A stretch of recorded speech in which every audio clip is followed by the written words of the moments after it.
I should have known, man. I should have known. I feel pretty betrayed, you know? Betrayed by the gods that control the fate of the hockey pucks that we ever so watch on our television screens. I feel betrayed by fate.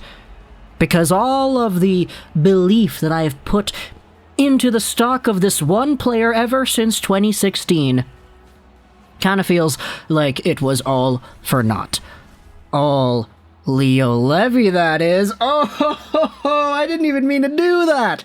Either way, let's talk today about Olli Juolevi because Vancouver Canucks training camp has indeed ended, and even though I wasn't there, I wasn't watching the game, or the scrimmage, I guess you could say, that happened in Abbotsford. There were so many fantastic people that were over there in the crowd. Clay, Parker, all the athletic guys, and Faber, and Quads, and all of them. The Twitter people, too.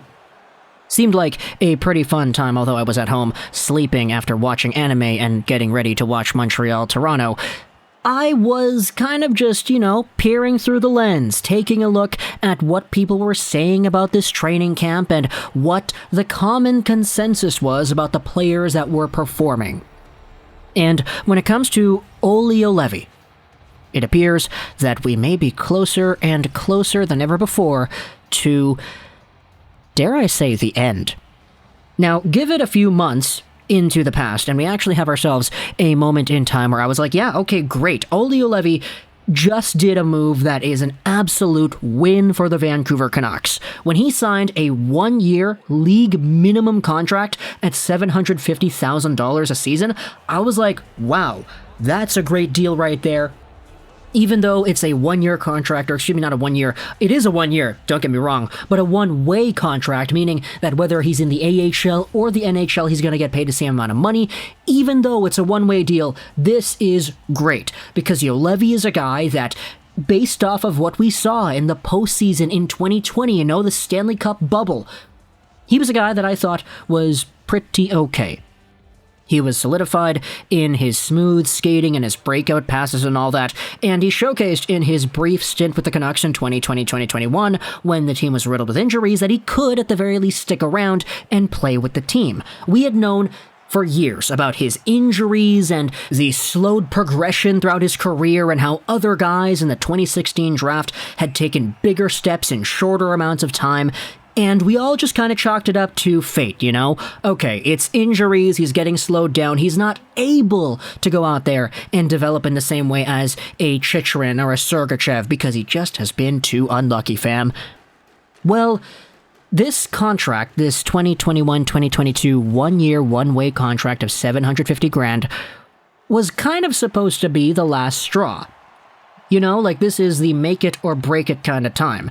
Sure, he's 23 years old, he'll turn 24 once this contract expires, and 24 certainly isn't, it's not super old, he still has time to develop after that. But contextually, based off of the way the Vancouver Canucks have the rest of their team laid out, it certainly isn't looking good. Olli Juolevi made himself a negative impression at the start of training camp when, after the bag skate, you saw all the videos of him lying down on the ice in the corner for a few solid minutes. Eventually, as training camp went on, we saw the other guys that are going to be vying for left-handed defenseman spots in this team do their thing. Jack Rathbone looked extraordinary in this training camp, according to many sources that were there, watched the games, and all the video footage that was made available. Rathbone looked like a man on a mission because he wants to make this team. Ekman-Larsson, doesn't matter what you have to say about Ekman-Larsson, he's going to be playing, he's got an extraordinarily long contract, he's going to be here for a while, and there's nothing we can do about that. And then, of course, you have yourselves the other left-handed defenseman on the team too, Quinn Hughes, who is not at training camp, but yeah, when he gets signed, he's going to play. And the way things are going down right now, you have 4 left-handed defensemen that you could argue could be contentious for those spots on the roster. OEL, Hughes, Rathbone, and Juolevi. OEL and Hughes were guaranteed, so Rathbone and Juolevi were the last 2 that were kind of vying for that final spot. And just from how everybody is viewing this training camp, it appears that Rathbone might be that guy.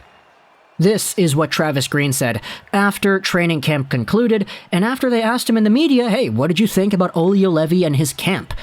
I don't think he did himself any favors. And, Those are some pretty harsh comments, especially coming from Travis Green. Green is never really the guy to go out there and throw his players under the bus publicly. He is not a Tortorella over here who talks about how his players are doing, for lack of a better word, crap. You can kind of replace that word with a synonym that means the same thing.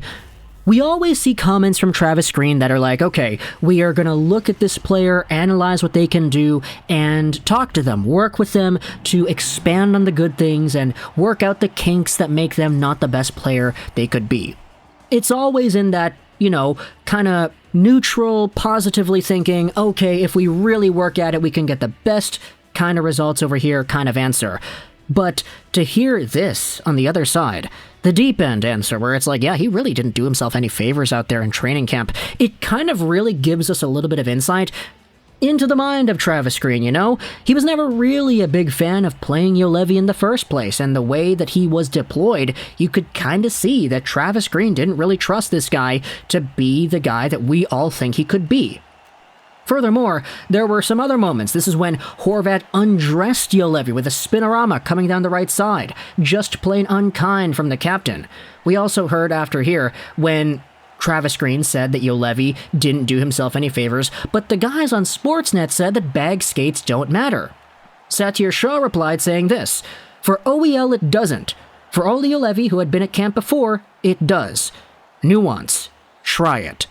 He's establishing with this tweet that, sure, Ekman-Larsson had a bad bag skate at the very end because he was going out there and being last in his cohort. Juolevi, on the other hand, had himself a little bit of a different kind of bag skate experience. Travis Green specifically noted in the full quote about the Juolevi thing that he was being graded a little bit differently because he had done the bag skate before.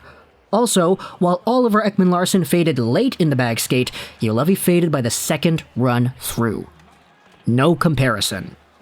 So, what you have here is the profile of a guy who, as we noted earlier, Farhan Lalji said this on the first or second day of training camp. Had Juolevi not been a top pick, we wouldn't be talking about this guy.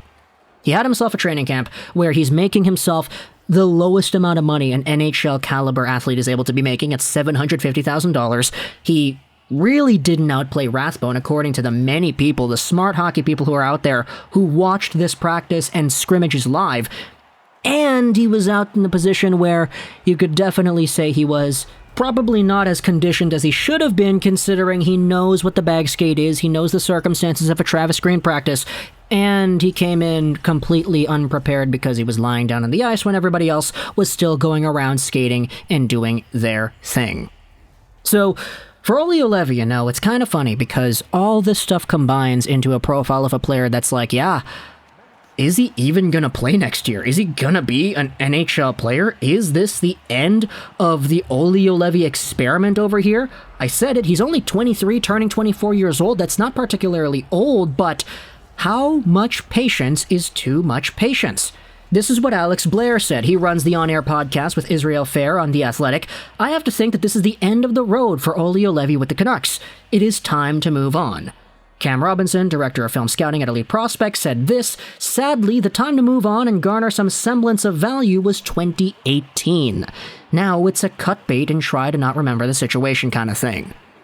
And so, when you look at Olli Juolevi, you see a guy that's like, yeah, he was really hampered with injuries, and he had so much misfortune throughout his career as a Vancouver Canucks prospect.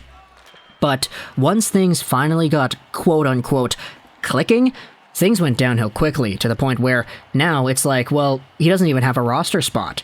Can he get a roster spot? Is he going to outplay Rathbone? Well, he wasn't able to do that. Is he going to outplay Hughes? No one's going to do that. Ekman-Larsson's already on this team by default, so Olli Juolevi, where is he going now? Abbotsford? Is he just going to be the 7th or 8th defenseman suiting up with the Vancouver Canucks in the press box now? If the answer is yes, then where in the heck does this guy sign next year? Is this the kind of player that the Vancouver Canucks are going to put effort in into still trying to develop as his career goes on, even though we have seen in the past few training camps that things really haven't progressed upwards, especially compared to the guys that he has to beat out to find a roster spot on this team? I said it all the time in 2017 and in 2018 that Olli Juolevi is not a bust, man, but things change in 3 years, don't they? So talk to me in the comments, what do you think about Olli Juolevi and His timeline. Is this the end of Olli Juolevi with the Vancouver Canucks? Are we going to see a game with this guy? We'll probably see a game. Come on. The injury bug exists and it infects the Vancouver Canucks daily. So we'll see if anything happens here. But talk to me in the comments either way. What do you think? I'd be enjoyed this British Rollers in 99. And bye.